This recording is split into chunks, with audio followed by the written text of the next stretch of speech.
KAS ಅಧಿಕಾರಿ ಮದನ್ ಪಟೇಲ್ ಕಚೇರಿಗೆ ಮುತ್ತಿಗೆ ಹಾಕೋಕೆ ಪ್ರಯತ್ನವನ್ನ ಮಾಡಲಾಗಿದೆ. ಖಾಸಗಿ ಇಂಜಿನಿಯರ್ ಒಂದು ನೇಮಕಕ್ಕೆ ಸಾಕಷ್ಟು ಈಗ ವಿರೋಧ ಕೇಳಿ ಬರ್ತಾ ಇದೆ. ಇದೇ ವಿಚಾರವಾಗಿ ಕೆಎಎಸ್ ಅಧಿಕಾರಿ ಮದನ್ ಪಟೇಲ್ ಕಚೇರಿಗೆ ಮುತ್ತಿಗೆ ಹಾಕೋಕೆ ಪ್ರಯತ್ನ ಮಾಡಿದ್ದಾರೆ.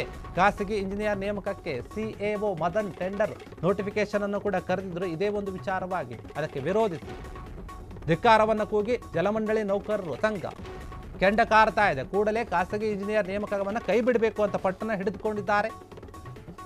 ಬೆಂಗಳೂರು ಜಲಮಂಡಳಿ ಸಿಎಒ ಆಗಿರುವಂತಹ ಮದನ್ ಪಟೇಲ್ ಏನಿದ್ದಾರೆ ಅವರ ಒಂದು ಕಚೇರಿಗೆ ಮುತ್ತಿಗೆ ಹಾಕೋಕೆ ಪ್ರಯತ್ನ. ಕಚೇರಿಗೆ ಆಗಮಿಸುತ್ತಿದ್ದಂತೆ ಜಲಮಂಡಳಿಯ ಒಂದು ಸಿಇಒಗೆ ಮುತ್ತಿಗೆಯ ಒಂದು ಬಿಸಿಯನ್ನು ತಟ್ಟಿಸಿದ್ದಾರೆ. 30 ಎಇ ಮತ್ತು 30 ಜೆಇ ಹೊರಗುತ್ತಿಗೆ ಇಂಜಿನಿಯರ್ಗಳ ಒಂದು ನೇಮಕಕ್ಕೆ ಟೆಂಡರ್ ಅನ್ನು ಕರೆಯಲಾಗಿತ್ತು. ಹೀಗಾಗಿ ಈ ಬೆನ್ನಲ್ಲೇ ಬೆಂಗಳೂರು ಜಲಮಂಡಳಿಯ ಒಂದು ನೌಕರರಿಂದ ಆಕ್ಷೇಪ ವ್ಯಕ್ತವಾಗಿತ್ತು. ಮಂಡಳಿಗೆ ಖಾಸಗಿ ಇಂಜಿನಿಯರ್ ನೇಮಕ ಬೇಡ ಅಂತ ಇದ್ದಾರೆ ಈಗ ನೌಕರರು. ಆದರೂ ಕೂಡ ಖಾಸಗಿ ಇಂಜಿನಿಯರ್ಗಳ ಒಂದು ನೇಮಕಕ್ಕೆ ಮುಂದಾಗಿದ್ದಾರೆ ಜಲಮಂಡಳಿ ಅಂತ ಹೇಳ್ತಾ ಇದೆ ಅಧಿಕಾರಿ. ಹೀಗಾಗಿ ಜಲಮಂಡಳಿ ಆಡಳಿತ ಮಂಡಳಿಯ ಒಂದು ನಿರ್ಧಾರವನ್ನು ಖಂಡಿಸಿದೆ. ಸಿಎಒ ಕಚೇರಿಯ ಒಂದು ಮುತ್ತಿಗೆ ಹಾಕೋಕೆ ಯತ್ನವನ್ನು ಮಾಡಲಾಗ್ತಾ ಇದೆ. ನೌಕರರು ಕಚೇರಿಗೆ ಮುತ್ತಿಗೆ ಹಾಕಿದ್ದಾರೆ ಅಂತ ಹೇಳಲಾಗ್ತಾ ಇದೆ.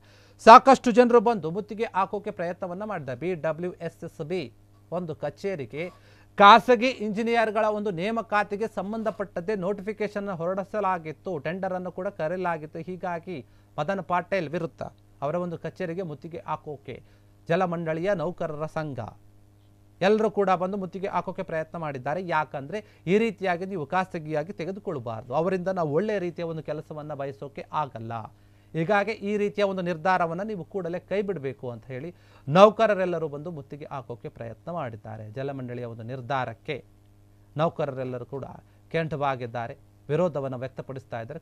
ಕೂಡಲೇ ಈ ಒಂದು ವಿಚಾರವಾಗಿ ಖಾಸಗಿ ಇಂಜಿನಿಯರ್ಗಳ ಒಂದು ನೇಮಕ ಏನು ಮಾಡ್ಕೊಳ್ಬೇಕು ಅಂತ ನಿರ್ಧಾರ ಮಾಡಿದರೆ ನೀವು ಅದನ್ನು ಕೈ ಬಿಡಿ, ಅದು ಸರಿಯಲ್ಲ ಅಂತ ಹೇಳಿ ಆಕ್ಷೇಪವನ್ನು ವ್ಯಕ್ತಪಡಿಸ್ತಾ ಇದ್ದಾರೆ. ಬೆಂಗಳೂರು ಜಲಮಂಡಳಿ ಏನಿದೆ ಸಿಎಒ ಆಗಿರುವಂತಹ ಮದನ್ ಪಟೇಲ್ ಅವರ ವಿರುದ್ಧ ಕೂಡ ಮಾತನಾಡ್ತಾ ಇದ್ದಾರೆ. ಅವರು ತೆಗೆದುಕೊಂಡಂತಹ ಒಂದು ನಿರ್ಧಾರಕ್ಕೆ ತೀವ್ರ ಆಕ್ಷೇಪವನ್ನು ವ್ಯಕ್ತಪಡಿಸ್ತಾ ಇದ್ದಾರೆ. ಕಚೇರಿಗೆ ಆಗಮಿಸ್ತಾ ಇದ್ರು ಅವರು. ಆ ಸಂದರ್ಭದಲ್ಲಿ ಅವರಿಗೆ ಒಂದು ಮುತ್ತಿಗೆಯ ಒಂದು ಬಿಸಿಯನ್ನು ತಟ್ಟಿಸಿದ್ದಾರೆ. ಯಾಕಂದ್ರೆ ಇವರು 30 ಎಇ ಮತ್ತು 30 ಜಿಎಇಗಳ ಒಂದು ನೇಮಕವನ್ನು ಮಾಡ್ಕೊಳ್ಬೇಕು ಅಂತ ಟೆಂಡರ್ ಹೊರಡಿಸಿದ್ರು. ಅದೇ ವಿಚಾರವಾಗಿ ಈಗ ಖಂಡಿಸಿ ಮುತ್ತಿಗೆ ಹಾಕೋಕೆ ಪ್ರಯತ್ನ ಮಾಡಿದ್ದಾರೆ. ಒಂದು ಆತಂಕ ಆಗಿದೆ.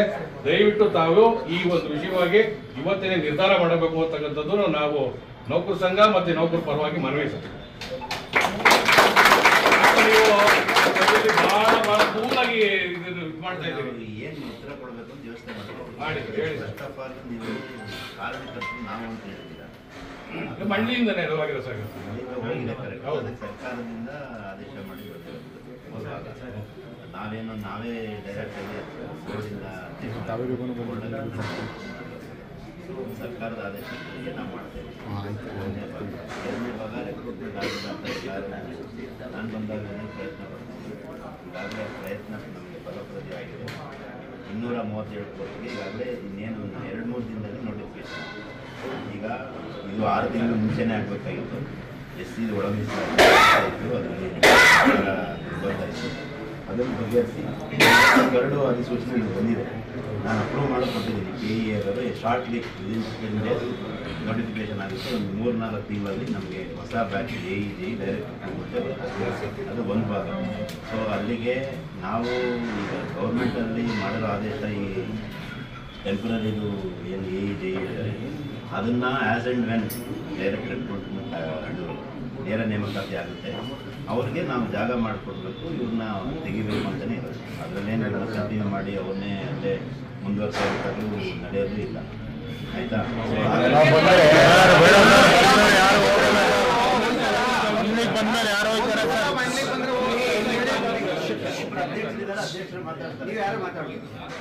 ಒಂದು ಆತಂಕ ಆಗಿದೆ. ದಯವಿಟ್ಟು ತಾವು ಈ ಒಂದು ವಿಷಯವಾಗಿ ಇವತ್ತಿನ ನಿರ್ಧಾರ ಮಾಡಬೇಕು ಅಂತಕ್ಕಂಥದ್ದು ನಾವು ನೌಕರ ಸಂಘ. ಕ್ಷಣ ಕ್ಷಣದ ಸುದ್ದಿಗಳಿಗಾಗಿ ಫ್ರೀಡಂ ಟಿವಿ ಸಬ್ಸ್ಕ್ರೈಬ್ ಮಾಡಿ, ಲೈಕ್ ಮಾಡಿ ಹಾಗೂ ಫಾಲೋ ಮಾಡಿ. ಹೊಸ ಸುದ್ದಿಗಳ ನೋಟಿಫಿಕೇಶನ್ಗಾಗಿ ಬೆಲ್ ಐಕಾನ್ ಮೇಲೆ ಕ್ಲಿಕ್ ಮಾಡಿ.